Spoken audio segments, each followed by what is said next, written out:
daje ñëpp di sant presse bi yëpp di gërëm les 20 délégués de quartier ak 72 bàjjenu gox yi nga xam ni ñu ngi yeewoo ak ñun fii ci Parcelles Assainies su ci mel ni maire Aram Thiam maire Awa Dieng madame Gangue maire Kani Touré maire Thiané Ngom bu ñu limee juum les 20 délégués de quartier tam ñu ngi leen di gërëm bu baax unité 7 1 ba 26 parce que mën nañ jàpp ni 7 ba 26 mais 1 mi ngi bokk ci fi nga xam ni moom mooy Cambérène et du sant di gërëm soxna yi nga xam ni ñoom ñoo fi teew ñëpp mën nañu wax ni lépp dañ fi teewee ci seen wàllu ngëm-ngëm di yeewoo Parcelles Assainies et comme ni ñu koy waxee nag mouvement ànd defar suñu réew tey dañoo ñëw pour jàkkaarloog ñi nga xam ni moom mooy askan wi fas yéene waxtaan ak ñoom ñëw ba ci ndaw ñi mais li jiitu loolu dañuy wax merci président de la république Macky Sall ci ñaari fànn benn bi moom mooy xëy na yaakaar naa su ngeen gisee arrière base bi ñu ngi defoon ni dañoo pare woon pour ànd ak Macky Sall ci projet am li nga xam ni moom la fi fekk 2013 duñ ne 2012 maanaam 2013 ba 2023 ci wàllu programme am ñu gëm ko mu nekk ay projet yoo xam ne li fi jot a pare ak li nga xam ni maanaam dëgmal na ko te pareegul fi mu fekk Sénégal fi mu ko jëlee ak fi mu ko indi ci kaw mouvement ànd defar suñu réew loolu la ñu àndoon ak président Macky Sall fas yéenoon ko àndoon ak moom ci élection 2024 yi mais mu def déclaration wax ni naam yoon may na ko pour mu bokk mais yàlla dogal ni ci kàddoom mu nekk nitu parole nit ku digne koo xam ni li ñu jàng ci moom mooy wax tuuti jëf lu bari ci loolu lañ ko nawee mu taxaw def déclaration àdduna bi ñëpp salué ko président yi nekk ci monde bi ñëpp kontaan ci muy seul président boo xam ni dafa nar a organiser ay élections te du ci bokk donc nag ci loolu mu terewul mu def déclaration ni moom mënatul bokk ci li nga xam ni moom mooy élections yi waaye terewul mouvement ànd defar suñu réew dañoo taxaw wax ni ci kaw projet yi nga xam ni teg na ko loolu bokk na ci li tax ñu ànd ak moom pare pour liggéey ak moom ak élection 2024 yi ñu jëm muy maanaam candidature Benno Bokk Yaakaar ak Alliance pour la République muy APR képp koo xamante ne si nag président tànn na ko jàpp nañ ni teg na ko pour ñu liggéey ci élection 2024 yi mouvement ànd defar suñu réew pare nañ pour ànd ak moom au niveau du Parcelles Assainies li ci topp moom mooy 14 régions yi parce que yaakaar naa xëy na base bi Dakar la parcelle lu ëpp ci lu ñuy liggéey parcelle la mais am nañu ay représentants ci 14 régions yëpp moo xam Tamba Mbour Kaolack et du ñu lim Thiès fu nekk taxaw nañ fa am fa pour li nga xam ne moom mooy représentant donc ñuy ñëw ci ndaw ñi di leen féliciter parce que ci li ci am mooy gis nañ fan yi passé Sénégal ni mu meloon mais ci kaw mouvement ànd defar suñu réew yaakaar naa temps yu bëri ñu ngi doon jaar ci télévision yu mag yi di ci def ay déclaration di waxtaan ak ndaw ñi di leen expliquer li nga xam ni moom mooy Sénégal ak fi mu jëm parce que sooy xool bi fi pétrole ak gaz jàppee ni feeñ na Sénégal ba tey mun nañoo wax ni depuis booba tey ñu bëri bëgguñ sax si réew mi am jàmm di jaxase Sénégal di jaxase xelu nit ñi pour bëgg réew mi tàkk pour ñu jël li nga xamante ni si moom la ñu soxla fii gis ngeen ni ñu def université président wax na ci fi nga xam ni fa la ñuy tàggatee ndaw ñi fa ñuy tàggatee xam-xam foofu gis ngeen ni ko def dañ ko saccagé ba nga xam ne dañ ko mujj tëj kon moo lay wax ne léegi ndaw ñi commencé nañoo yeew ñu ngi leen sant di leen gërëm ba nga xam ni commencé nañoo xam ni Sénégal am na foo xamante ne si ëllëg ci seen loxo lay mujj donc ñuy gërëm ndaw ñi bu baax a baax di wax ni Sénégal réewum jàmm la ñaari fan yi gis ngeen ci wàllu coow li nga xam ne moom moo jëm société civile bi ñi ngi taxaw di wax ni plus de ay 800 détenus dañ leen war a bàyyi ay détenus politique te ñooñu soo xool li ñu yàq ci ay alalu jàmbur Auchan yi entreprise yi ñu yor seen i place doon ci dund ak seen i njaboot nga gis tey fi mu mujj jël seen i alal tasaare kër yàq këri jàmbur yi yaakaar naa ni je pense que war nañu lijjanti loolu ba pare moo gën ñi lijjanti li nga xamante ni si maanaam ñoom la ñuy téye ci wàllu prison bi booba day tey ñooñu fan la ñu nekkoon du dëgg kon donc loolu bokk na ci li tax ñu wax taxaw ni tey mën nañu wax ni sous région yi bu ñu ñaan yàlla mukk mel ni ñoom fu mel ni gis ngeen li xew Niger Mali Burkina tey te Sénégal réewum jàmm la li fi nekk mar ci fan yi gis nañu jàpp nañ ni fii la Sénégal war a jëm mooy muy réew moo xam ne dañuy ñaan yàlla jàmm ak salaam ñu dem ci élection yi ci jàmm ak salaam kuy toog bu ñu xëyee ku nekk dem liggéey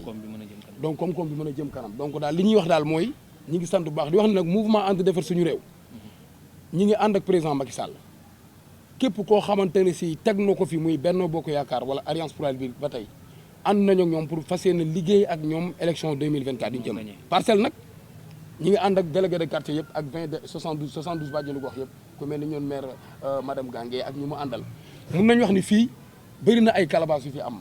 yoo xam ni ñoom amaana jàpp nañ ñoom ci seen côté liggéey dañoo gën a focaliser wu ci président Macky Sall donc loolu nag ñoom it ñu ngi ci ñaan seen doole pour ñu gën leen a gën a mën a jàppale pour ñu liggéey Benno Bokk Yaakaar pour ñu mën a jëm ci kanam donc loolu bokk na ci seen i soxla ci seen i yite wax dëgg yàlla te ñoom bi affaire bi amee ba tey fa ñu taxaw rek la ñu taxaw ànd ak seen ngor doon préparer événement boo xam ni ñu ngi ko bëggoon def le 10 ba le passé far yàlla dogal lii xew-xew mais terewul ba tey ñu ngi préparer suñu événement boo xam ni rassemblement bu mag la boo xam ni dañ koy waajal wane suñu doole au niveau du Parcelles Assainies ak 14 régions yëpp suñu liggéey ak suñu cofeel ci président Macky Sall ak suñu gëm-gëm ak suñu mbëggeel ba nga xam ni moom la ñu bëgg ki nga xam ne moom mooy président ku mu war a teg pour ñu jàppale ko ci élection yi jëm. ànd defar suñu réew nag ànd defar suñu réew. donc li ko ñor moom mooy jàmm ak salaam. loo xam ni dafay doxal ci réew mi ci jàmm. woote wuñ ci fitna woote wuñ ci ay woote wuñ ci li nga xam ne moom moo jëm ci wàllu tolof-tolof ñaanuñu ko yàlla. li ñuy ñaan mooy jàmm ak salaam ndax jàmm ci la lépp xaj yaakaar naa jàmm bu amuloon kenn du tere dem naan yaa ngi màggali Touba jàmm su amuloon mag gàmmu gi ñuy waajal duñ ko tal jàmm su amuloon doo tal naan yaa ngi ibbi jumaa yu kenn xamul wala jàngu bi donc kon li ñuy ñaan mooy jàmm réew mi yàlla def fi jàmm Macky Sall nag dafa am lu mu fi def ku na xam ne ni 2013 ndax 2012 la toog doona 2013 ba 2023 ku waxal yàlla xam ni Sénégal bu njëkk ak léegi du benn moom bu fekkee ni dafay def continuité non matal na ko quoi franchement wax dëgg yàlla kon donc dañuy wax merci beaucoup président ndax yaakaar naa ni ku deful dara du ko dégg du dëgg donc daal mouvement bi daal ñi ngi sant ñëpp di gërëm presse bi fi teew yëpp di wax ni pare nañu pour liggéey ñi ngi ci sax mais dañuy gën a force ñu boole suñu doole liggéey au niveau du Parcelles Assainies parcelle kenn mënu leen jaxase muy ndaw di mag ñi ngi gis nag ay rumeur affaire yooyu mais parcelle fii mun nañu wax ni Benno Bokk Yaakaar moo ko moom parcelle kenn mënu leen jaxase nit ñi dañoo toog rek jàpp seen njàmbur na tekk mais parcelle kenn mënu leen jaxase ñu ngi ci ginnaaw Benno Bokk Yaakaar ñu liggéey pare pour gagner Parcelles Assainies gagner 14 régions yëpp ñu voté élection jàmm parce que président wax na ko nee na ñun rek fi ne keneen nekku fi donc am na ci loo xam ne mi ngi si suñ kanam donc dañu ñaan yàlla yeggale ko ci jàmm ak salaam li ñuy wax daal mooy mouvement bi pare nañ pour jàppale Benno Bokk Yaakaar suñu candidat nag la ñuy xaar parce que mi ngi bëgg a yéex candidat bi la ñuy xaar ku Macky Sall la teg ñëpp ànd si ngeen ñëw ñu jàpp ñu liggéey ñu ngi leen di sant di leen gërëm jërë ngeen jëf wasalaam merci beaucoup c'est bon. Convoquer aujourd'hui la presse. D'ailleurs, nous profitons de l'occasion pour remercier l'ensemble des organes de presse présents ici aujourd'hui au niveau des Parcelles Assainies unité 18 pour prendre part à cette déclaration de presse du mouvement And Defar Suñu Réew. Alors, avant de procéder à la déclaration du mouvement And Defar Suñu Réew, nous allons tout d'abord remercier les 72 bajenu gox des Parcelles Assainies, mais aussi les 20 délégués de quartier des Parcelles Assainies, sans ne pas oublier les femmes dans les mouvements de femmes, les jeunes dans les mouvements de jeunes, mais aussi les femmes dans les calebasses et les associations de femmes. Alors, je vais procéder à la déclaration de presse du mouvement And Defar Suñu Réew. Le mouvement And Defar Suñu Réew réaffirme son ancrage dans la coalition Benno Bokk Yaakaar et dans le parti Alliance pour la République. Le mouvement And Defar Suñu Réew adresse ses vives félicitations aux jeunes pour la nouvelle démarche de paix qu'ils ont adoptée durant ces manifestations de vive tension. Le mouvement And Defar Suñu Réew réitère son soutien au président de la République Macky Sall, son Excellence, pour ses œuvres tant élogieuses et son leadership au niveau national, sous-régional et international. Le mouvement And Defar Suñu Réew est disposé à travailler avec le successeur que le président de la République Macky Sall aura choisi. De l'autre côté, c'est vrai que personne ne souhaite à son prochain la prison. Mais le mouvement And Defar Suñu Réew pose la question suivante